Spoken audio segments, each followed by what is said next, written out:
Sveiki! Ar žinojote, kad vienas saugiausių ir veiksmingiausių būdų sveikatai gerinti ir svoriui mesti yra paprasčiausias ėjimas?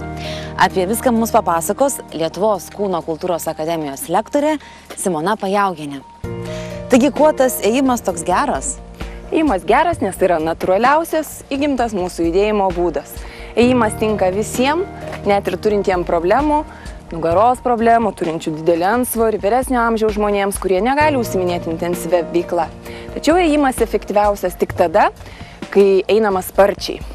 Ir jūsų pulsas, jeigu pavyzdžiui ramybėje yra 60 dūžių per minutę, ėjimo metu turėtų pasiekti 90-110 dūžių per minutę.